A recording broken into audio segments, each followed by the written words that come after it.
वो मेरी मोहब्बत थी लेकिन मेरी किस्मत नहीं। उस रात जब मैंने उसे किसी और का हाथ थामे देखा तो मेरे अंदर कुछ टूट कर बिखर गया था। अजीब बात यह थी कि उसने मेरी तरफ देखा भी नहीं। जिस लड़की की एक मुस्कान के लिए मैं घंटों इंतजार करता था, आज वही मेरी मौजूदगी से बेखबर थी। मैं सड़क के किनारे खड़ा था, बारिश हो रही थी, लोग अपने अपने घरों की तरफ भाग रहे थे, लेकिन मैं वहीं खड़ा था क्योंकि जिस लड़की को मैंने अपनी पूरी दुनिया बना लिया था वह किसी और की दुनिया बनने जा रही थी। और उस पल मुझे पहली बार समझ आया कि कुछ लोग हमारी जिंदगी में आते जरूर हैं लेकिन हमारे लिए नहीं आते। वे सिर्फ हमें मोहब्बत का मतलब सिखाने आते हैं। मेरा नाम आरव है और यह कहानी है मेरी अधूरी मोहब्बत की, उस लड़की की जो मेरी मोहब्बत तो थी लेकिन मेरी किस्मत कभी नहीं बन सकी। आज से 6 साल पहले मैं एक साधारण लड़का था। जिंदगी में बहुत बड़े सपने नहीं थे, बस एक अच्छी नौकरी, छोटा सा घर और सुकून भरी जिंदगी चाहता था। मैं शहर से एक पुस्तकालय में अक्सर जाया करता था। वहीं मेरी मुलाकात पहली बार उससे हुई। उसका नाम नंदिनी था। पहली नज़र में मुझे उससे प्यार नहीं हुआ था, लेकिन पहली नज़र में ही मैंने यह जरूर महसूस किया था कि इस लड़की में कुछ अलग है। वह बाकी लड़कियों जैसी नहीं थी। उसकी आंखों में अजीब सी मासूमियत थी और मुस्कान ऐसी कि किसी का भी दिन अच्छा हो जाए। उस दिन वह एक किताब ढूंढ रही थी। काफ़ी देर तक अलमारियों के बीच घूमती रही, फिर मेरे पास आकर बोली, माफ़ कीजिए, यह किताब मिल नहीं रही। मैंने किताब ढूंढकर उसे दे दी। उसने मुस्कुराकर धन्यवाद कहा, बस इतना ही। लेकिन जाने क्यों उसके जाने के बाद भी उसका चेहरा मेरे दिमाग में घूम रहा था। कुछ दिन बाद वह फिर मिली, फिर कुछ दिनों बाद, और फिर लगभग हर सप्ताह। धीरे धीरे हमारी बातें शुरू हो गई, पहले किताबों पर, फिर फिल्मों पर, फिर जिंदगी पर और फिर एक दूसरे पर। नंदिनी के साथ समय कैसे गुजर जाता था पता ही नहीं चलता। वह बहुत ज़्यादा खूबसूरत नहीं थी, लेकिन उसकी सादगी उसे खूबसूरत बना देती थी। एक दिन उसने पूछा, अगर जिंदगी में कभी किसी से बहुत प्यार हो जाए तो क्या करोगे? मैंने हंसकर कहा, शादी कर लूँगा। वह मुस्कुराई, लेकिन उसकी मुस्कान में उस दिन कुछ छुपा हुआ था। मैं समझ नहीं पाया। समय गुजरता गया और हम और करीब आते गए। अब हम रोज़ बातें करते थे। सुबह का पहला संदेश उसका होता था, रात का आखिरी संदेश भी उसका। धीरे धीरे मुझे महसूस होने लगा कि मैं उससे प्यार करने लगा हूँ, बहुत ज़्यादा, इतना ज़्यादा कि उसके बिना दिन अधूरा लगता था। लेकिन मुझे डर था कहीं वह मना ना कर दे, कहीं दोस्ती भी न टूट जाए, इसलिए मैं चुप रहा। एक शाम हम नदी किनारे बैठे थे। सूरज डूब रहा था, हवा बहुत धीमी चल रही थी। नंदिनी अचानक बोली, आरव, अगर मैं कभी तुम्हारी जिंदगी से चली जाऊं तो? मैं हंस पड़ा, तुम कहीं नहीं जाओगी। वह कुछ पल चुप रही, फिर बोली, हर कोई हमेशा साथ नहीं रहता। उसकी आवाज में दर्द था। मैंने पहली बार गौर किया, लेकिन फिर बात बदल गई और मैं उस दर्द को समझ नहीं पाया। कुछ महीने बाद आखिर मैंने फैसला कर लिया, मैं उसे अपने दिल की बात बताऊंगा। उस दिन मैं बहुत घबराया हुआ था, दिल तेजी से धड़क रहा था, हाथ कांप रहे थे, लेकिन जब मैंने उसे देखा तो सारी घबराहट खत्म हो गई। मैंने उससे कहा, मुझे तुमसे कुछ कहना है। वह मुस्कुराई, मुझे पता है। मैं चौंक गया, क्या पता है? वह धीरे से बोली कि तुम मुझसे प्यार करते हो। मेरी सांसें रुक गई। कुछ पल के लिए मैं कुछ बोल ही नहीं पाया। फिर मैंने सर हिलाया, हाँ करता हूँ। वह मुझे देखती रही और फिर उसने मेरा हाथ पकड़ लिया। मैं भी उस पल मुझे लगा जैसे पूरी दुनिया मेरी हो गई। इसके बाद जिंदगी बदल गई। सब कुछ खूबसूरत लगने लगा। हमने साथ सपने देखे, साथ भविष्य की बातें की, साथ बूढ़े होने तक की बातें की। मुझे यकीन हो गया था कि अब जिंदगी में कुछ गलत नहीं होगा, लेकिन जिंदगी को शायद मेरा यकीन पसंद नहीं आया। एक दिन नंदिनी अचानक बदलने लगी। उसके संदेश कम हो गए, मुलाकातें कम हो गई, उसकी आवाज़ में पहली वाली खुशी नहीं रही। मैं बहुत परेशान रहने लगा। जब भी पूछता वह कहती सब ठीक है, लेकिन सब ठीक नहीं था। मुझे महसूस हो रहा था कुछ था जो वह मुझसे छुपा रही थी। फिर एक दिन उसने कहा, मुझे तुमसे ज़रूरी बात करनी है। उसकी आवाज़ सुनकर मेरा दिल बैठ गया। हम उसी नदी किनारे बैठे मिले जहां हमने कभी अपने सपने बुने थे, लेकिन उस दिन उसकी आंखों में खुशी नहीं थी, आंसू थे। वह काफ़ी देर तक चुप रही, फिर कांपती आवाज़ में बोली, आरव, शायद हम साथ नहीं रह सकते। मेरे पैरों तले ज़मीन खिसक गई। क्या मतलब? उसने नज़रें झुका ली। घर वालों ने मेरी शादी तय कर दी। मेरे कानों में जैसे शोर गूंजने लगा। दुनिया रुक गई। मैं सांस लेना भूल गया। मैं सिर्फ उसे देखता रह गया और फिर उसने जो अगला सच बताया उसे सुनकर मेरी पूरी दुनिया बिखरने वाली थी। नदी किनारे उस शाम हवा चल रही थी, लेकिन मुझे ऐसा लग रहा था जैसे मेरी सांसें रुक गई हों। नंदिनी की आंखें नम थी और मैं उसके सामने पत्थर की तरह खड़ा था। उसने कहा था कि उसकी शादी तय हो गई है, लेकिन उसके बाद जो खामोशी थी वह मुझे और ज़्यादा डरा रही थी। मुझे लग रहा था कि अभी कुछ और सुनना बाकी है, कुछ ऐसा जो शायद मुझे पूरी तरह तोड़ देगा। मैंने कांपती आवाज़ में पूछा, बस इतनी सी बात है? अगर घर वाले मान नहीं रहे तो हम समझाएंगे, मैं बात करूंगा, हम कोई रास्ता निकाल लेंगे। मेरी बात सुनकर नंदिनी की आंखों से आंसू बह निकले। उसने सर हिलाया। काश बात इतनी आसान होती, आरव। तो फिर क्या बात है? वह कुछ पल तक चुप रही, फिर बोली, जिस लड़के से मेरी शादी तय हुई है उससे मेरा रिश्ता आज का नहीं है। मेरा दिल जोर से धड़का। क्या मतलब? नंदिनी ने धीरे धीरे कहना शुरू किया, 4 साल पहले तुमसे मिलने से पहले मैं किसी और से प्यार करती थी। मेरे पैरों तले जमीन खिसक गई। मैंने कभी सोचा भी नहीं था कि उसके दिल में कोई और भी रहा होगा। लेकिन दर्द इस बात का नहीं था, दर्द इस बात का था कि उसने मुझे कभी बताया नहीं। मैं चुपचाप उसकी बातें सुनता रहा। उसका नाम विवेक था। हम शादी करना चाहते थे, लेकिन एक दिन वह अचानक चला गया।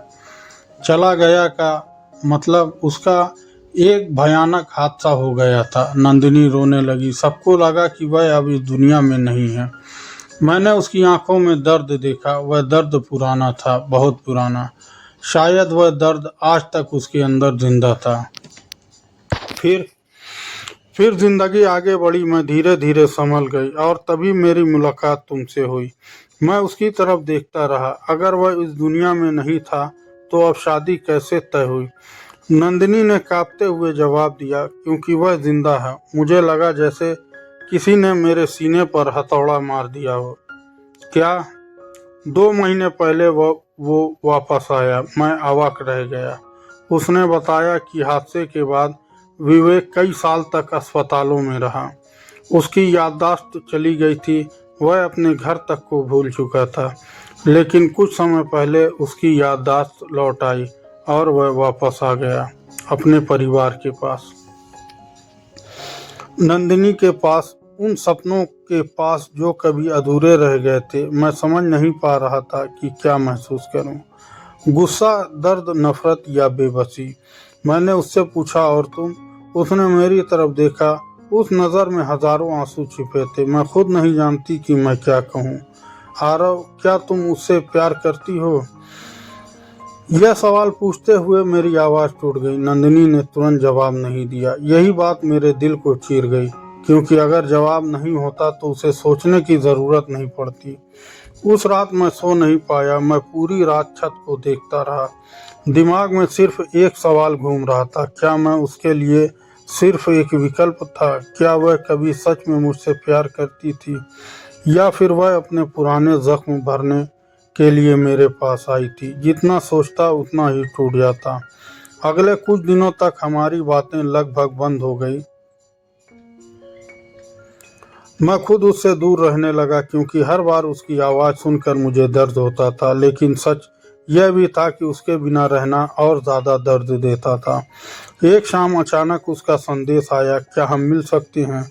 मैं मना नहीं कर पाया। जब मैं उससे मिला तो वह पहले से ज़्यादा कमज़ोर लग रही थी। उसकी आंखों के नीचे काले घेरे थे, चेहरा बुझा हुआ था। मैंने पूछा क्या हुआ? वह फूट पड़ी, मैं हार गई हूँ आरव। क्या मतलब? मैं किसी को खुश नहीं रख पा रही। वह रोते हुए बोली, विवेक वापस आ गया, लेकिन मेरा दिल पहले जैसा नहीं रहा। मेरे अंदर उम्मीद की एक छोटी सी किरण जागी फिर, लेकिन मैं उसे छोड़ भी नहीं सकती। क्यों? उसने जवाब दिया, क्योंकि उसके परिवार ने मुझे अपनी बहू मानकर इतने साल इंतजार किया है। मैं चुप हो गया। यह सिर्फ प्यार की लड़ाई नहीं थी, यह जिम्मेदारियों की लड़ाई थी। मैं अक्सर जिम्मेदारियां प्यार से बड़ी साबित होती हैं। दिन गुजरते गए, नंदिनी पहले से ज्यादा उलझती गई। एक तरफ उसका अतीत था, दूसरी तरफ मैं, और वह दोनों के बीच बिखर रही थी। फिर एक दिन उसने मुझे फ़ोन किया।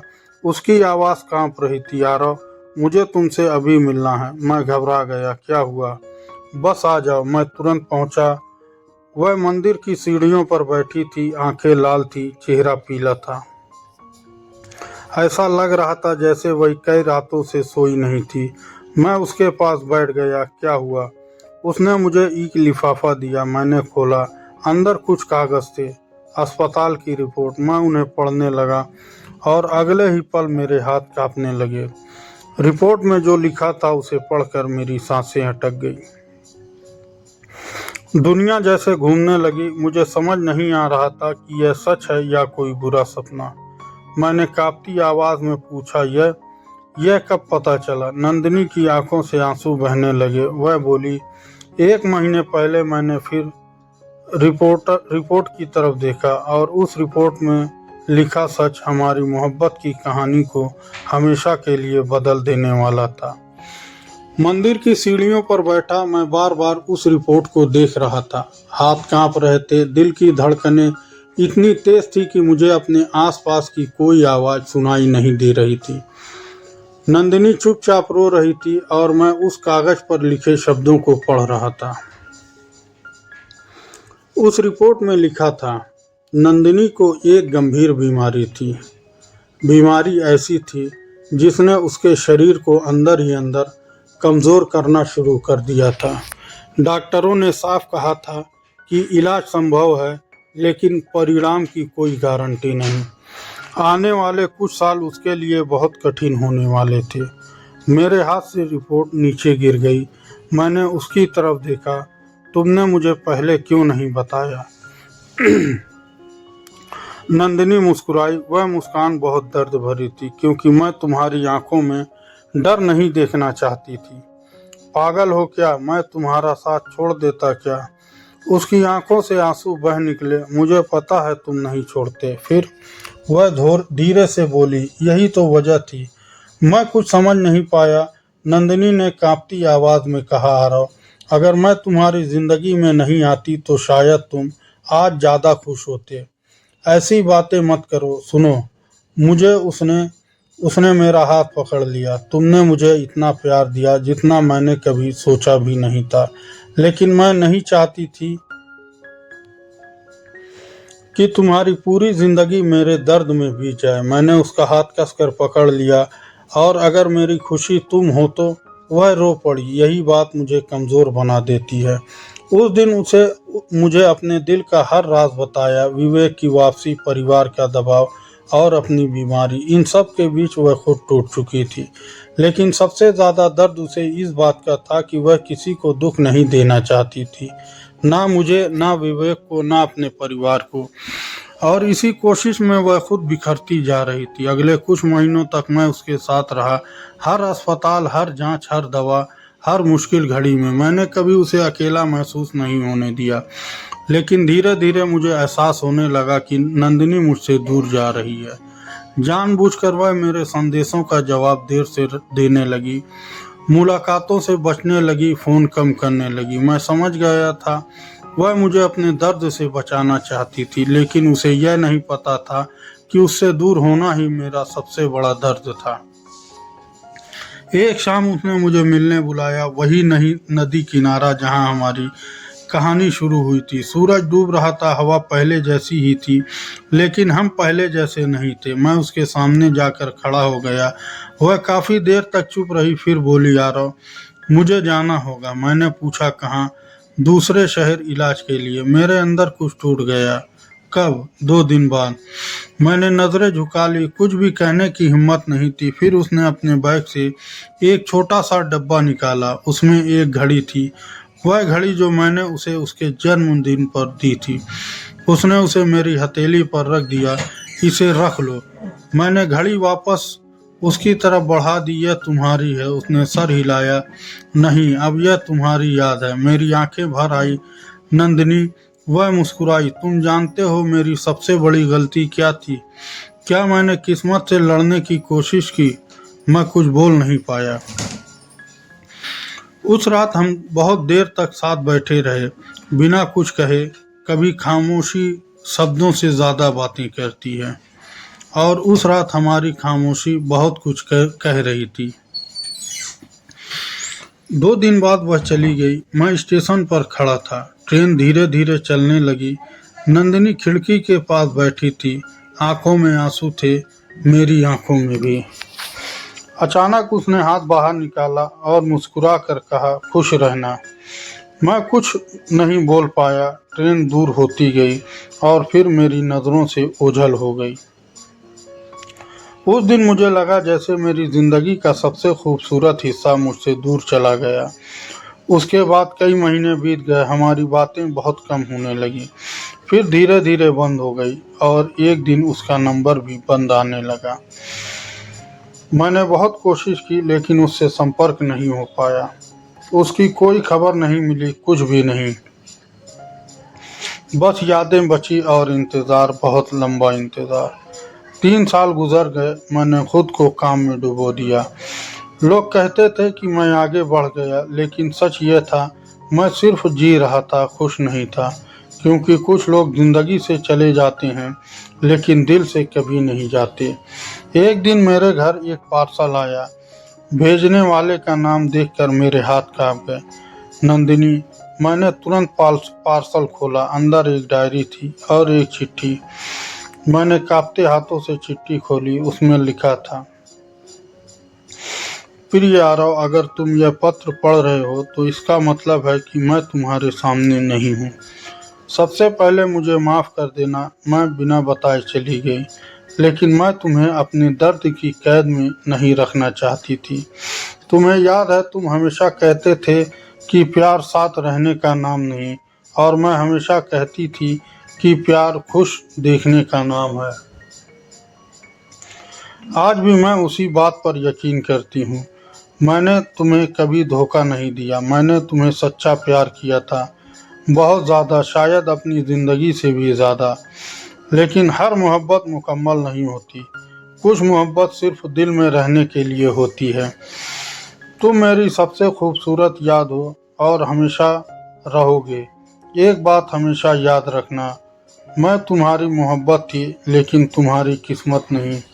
मेरी आंखों से आंसू लगातार बह रहे थे। मैंने चिट्ठी सीने से लगा ली, और पहली बार 3 साल बाद मैं खुलकर रोया, बहुत रोया। उस रात मैंने उसकी डायरी पढ़ी। हर पन्ने पर मेरा नाम था, हर पन्ने पर मेरी यादें थी, हर पन्ने पर मोहब्बत थी। और तब मुझे समझ आया, वह मुझसे दूर इसलिए नहीं गई थी क्योंकि वह मुझसे प्यार नहीं करती थी। वह इसलिए गई थी क्योंकि वह मुझसे बहुत ज़्यादा प्यार करती थी, इतना ज़्यादा कि अपने दर्द से भी मुझे बचाना चाहती थी। आज उस बात को कई साल बीत चुके हैं, ज़िंदगी आगे बढ़ चुकी है, समय भी। लेकिन जब कभी बारिश होती है, जब कभी नदी से गुज़रता हूँ, या जब कभी वह पुरानी घड़ी देखता हूँ, तो उसकी याद फिर लौट आती है, और मेरे होठों पर एक हल्की सी मुस्कान आ जाती है। क्योंकि अब मुझे शिकायत नहीं है। मोहब्बत मिली थी, सच्ची मिली थी, बस मुकद्दर में नहीं थी। हर प्रेम कहानी का अंत शादी नहीं होता। कुछ कहानियाँ बिछड़ कर भी अमर हो जाती हैं। कुछ लोग हमारी ज़िंदगी में हमेशा के लिए नहीं आते, वे सिर्फ हमें सच्चे प्रेम का मतलब सिखाने आते हैं। और कभी कभी जिसे हम खो देते हैं, वही हमें ज़िंदगी का सबसे बड़ा सबक दे जाता है। मोहब्बत हमेशा मिलना नहीं होती, कभी कभी मोहब्बत सिर्फ महसूस करना भी होती है। वह मेरी मोहब्बत थी लेकिन मेरी किस्मत नहीं।